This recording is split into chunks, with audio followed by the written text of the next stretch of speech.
Welcome back to another Beyond the Prompt teaser. This one is with the CEO of Smartly, Melissa. And what's interesting about this conversation is that it quickly came to this fundamental question. Do I, as a business leader, need to just upgrade my team's capabilities with AI? Or is there a bigger question underneath it all? Am I really building an AI native company or not? Because that's not really about making an AI strategy. It's about making a new company strategy in the age of AI. The full episode is already live. I hope you enjoy. Hello, I'm Melissa Cheals.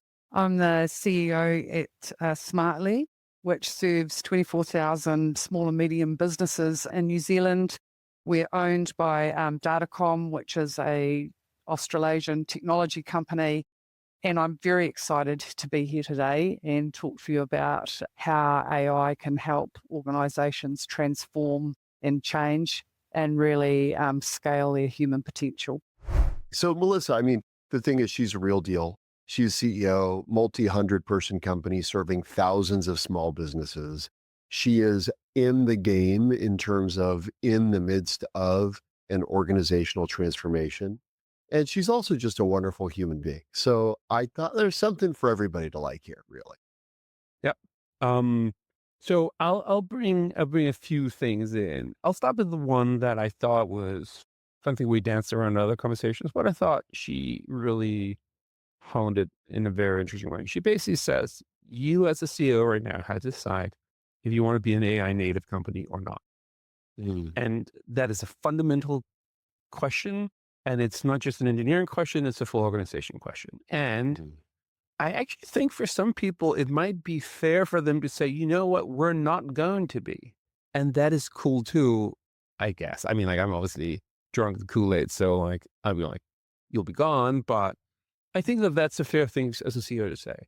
And then if you decide, hey, I want to be an AI native company, then you have to have like, there's a whole list of things you have to then do. Obviously, you have to rethink how you do your organization.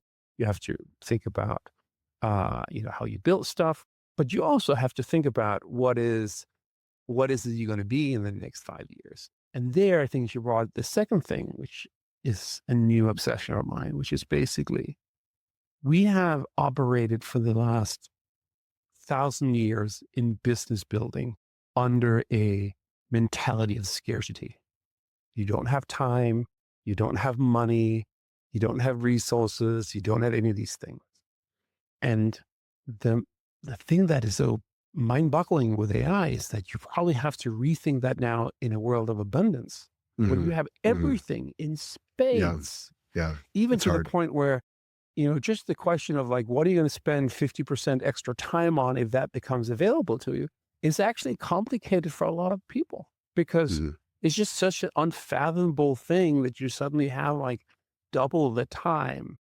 And so I Can think yeah, sorry. can I pause you there just Yeah. because you triggered something for me? When we talked to Bryce, do you remember the first question he asks in his org transformation or transformation readiness questionnaire? Do you remember that pop quiz?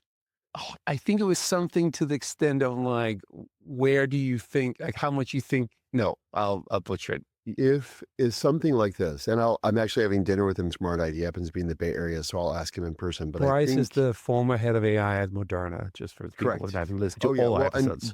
go listen to that episode. Bad catalog, whole thing's great. But one thing Bryce asks is if we succeeded beyond your wildest Oh, yeah. expectations. And I think I can't remember the percentage, but it was a non-trivial percentage of people who basically can't answer the question because they've never allowed them to think of wild success beyond imagination.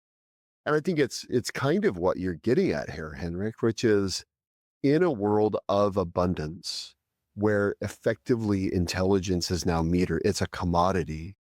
Intelligence has always been the scarce resource. It's always been the rate limiter on growth and value creation, right?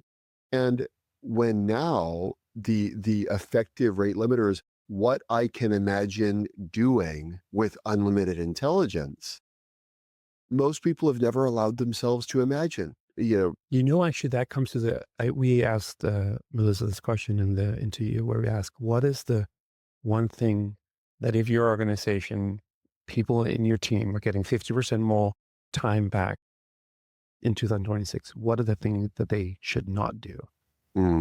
I She had a love good that. answer, but it was a difficult answer. It was a difficult question for her to answer. Now, and I think it goes back to maybe what would be one of the interesting things in a world of abundance. Your question is not what you're going to do, is what you're not going to do, Mhm. because you can do anything, right? Mhm. What is the features that you will not ship, or which one will you kill? Because Yeah. what is the thing, all those things is kind of like a mind bending kind of like Well, prospect. A lot of, Adam Grant has often talked about a to don't list, mm, like a I to-do like that. list, but what are the things you're not going to do that you've just decided I'm not going to do them? I think it's kind of the essentialists idea, right? We talked with Greg McEwen a year ago, but his whole premise of essentialism, the very notion of priorities is a paradox because that word was only pluralized in the last 100 years. For all of human history, priority meant literally the very most important thing. And then at the turn of the Industrial Revolution, all of a sudden we started speaking about priorities as if you can have more than one very Mm, most important thing. that's fascinating. The last thing that I picked up, which I thought was just interesting, we talked about first principles, and she had this thing which she kind of riffed off that basically in an organization, you need clarity, you need curiosity, and you need connection. And I thought those three C's was like very fascinating, amongst other reasons, because I think there's something interesting about you can have a lot of clarity in what you want to become and still have curiosity of how you're going to get there. Mhm. And so clarity and curiosity doesn't have to be at odds with each other. And then the connection is obviously about trust, connection with your customers, connection with the people that you work with, and so forth. So I thought clarity, curiosity, and connections as kind of the first principles for building an AI native company was kind of interesting.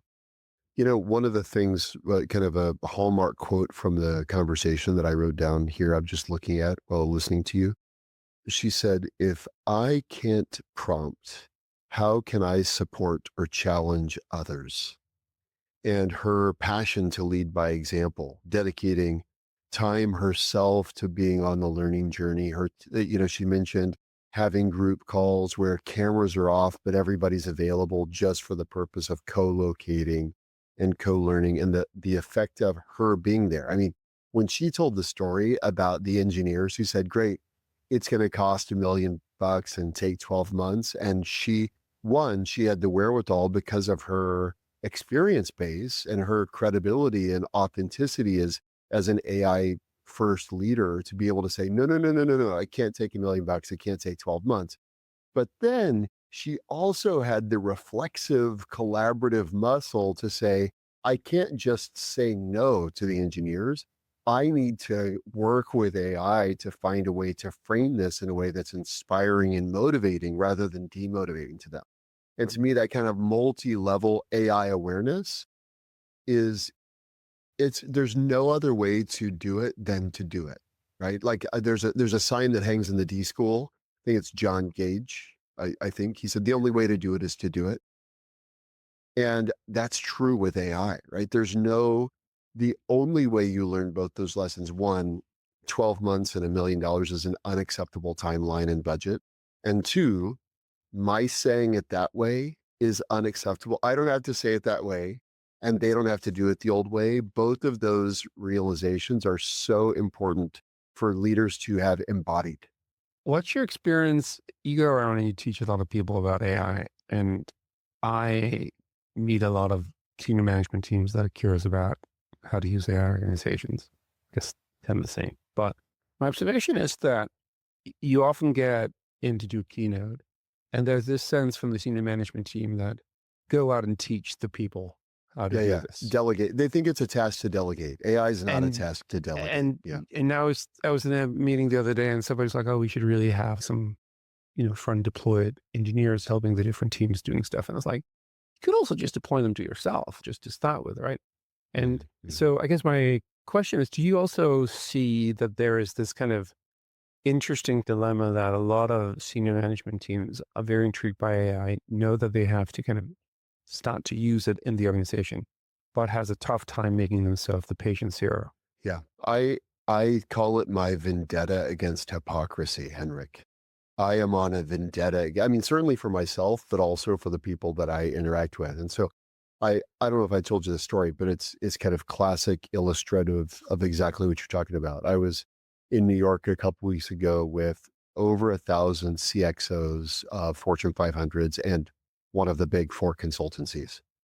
And right before I go on stage, I kid you not, as like in the green room, the person who's going to facilitate the Q&A at the end goes, "Hey, just wanted you to know, I've been hearing this phrase AI fatigue a bunch. So people are kind of, and I was like, do you want me to change my talk topic? Because I'm going to be talking about it. And he goes, no, I just want to let you know. And so real time, I kind of improvise. This is what I did. I got on stage and I go, "Hey, quick poll, raise your hand if the phrase AI fatigue resonates with you." Every hand went up. I said, "Keep your hand up if you're feeling AI fatigue." And then, a lot of people like two hands up. And then, you know what I said? I go, "Keep your hand up if I could toss you the clicker and you could share your screen on the cool stuff you're doing with AI." And every hand in the room went down. And I go, "Isn't that funny? We're all tired of talking about it, but nobody's doing it." And to me, it's like the perfect encapsulation of exactly what you're talking about. And what my epiphany actually, I actually had to, I have, speaking of vendetta against hypocrisy, I believe in the value of documentation. I learned that from you, Henrik, when we interviewed you about idea flow. You talked about your habit of documentation. So folks can read that if they want to later. I love your Google Home Assistant that sends ideas to a Trello board. I still remember that. I don't, do you still do that? Yeah, but now it's upgraded as a cloud code Okay. thing that Okay. goes into Okay. like Okay. an Abyssian thing, but like, yes. Well, no, stop. Okay. But what I was going to say is I'm laying in bed that night. I'm in that hotel. I've just given that keynote and I actually I had to get myself up and I wrote it. I could find you a photo of the piece of paper I wrote it on because I realized AI fatigue is actually what?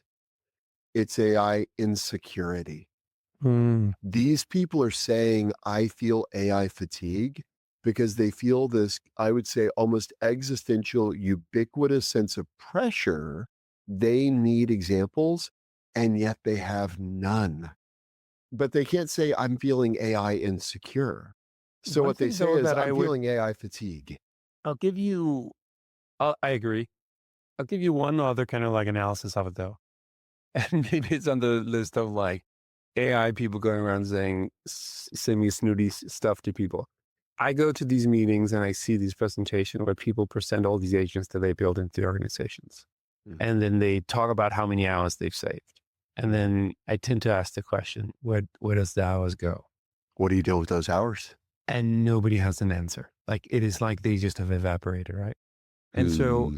I think one reason why there's also the fatigue is because that people are kind of like, I think they're anxious, I should say, because that they don't know necessarily how to do it and they hear that it's important, but also because that it's a complicated period of time right now where you actually have done a lot of stuff. It's a little bit like having done a lot of exercise, but you don't really lose weight. And then you're Hmm. like, that is so unfair. And I've been to the gym like 4 Interesting. times a week, right? Well, I think it's related to hopefully somebody that we're going to have on the show. I know I've been emailing with him about, and our scheduling team to get him on the show. But there's this phenomenon called Parkinson's law, which you may be familiar with, which is the tendency for work to fill the time one gives it. So if you got 10 hours, it takes you 10 hours to write the thing. If you only got an hour, somehow you get it done in an hour, right? Well, when you ask that question, where is that time? I think the reality is right now, per Parkinson's law, that time is being dissipated across whatever unknown number of tasks. And my hunch, this is an untested hunch or hypothesis, but my untested hypothesis is that the time to decide what you do with your productivity gains has to be before you achieve the productivity gain. Because if you wait until after you've got the free time, it's too late to decide what you want to do strategically with your newfound time. Because Parkinson's law says, even though you're more productive, now the time just still gets frittered away. But I think if instead of maybe realizing gains, folks thought strategically, if I had 10 more hours a week, what would be the most valuable use of that time? If they would think strategically about that, then go into whether it's upskilling or productivity enhancements, creating agents, et cetera, knowing that the golden ticket at the end of that rainbow, or the gold pot of gold at the end of that rainbow, is now I get to do more of the thing I said was super valuable. I think that's my hypothesis. I think it may be actually the way, because then people can not only trace the time that they've saved, but they could also now point to the value of doing the thing that they knew was of strategic import, that they kind of predetermined in that exercise. Thoughts, reactions? I mean, like, I think we should get that person on the show. And as the normal timekeeper, I also gonna remind people that they should listen to the whole episode about Melissa. If you're listening to this debrief and you haven't listened to the episode, hopefully this is enough of a teaser that you want to. And with that, we thank you for listening. We hope you'll share it to somebody that you care about. And then the only thing there's left to say is bye-bye. Bye-bye.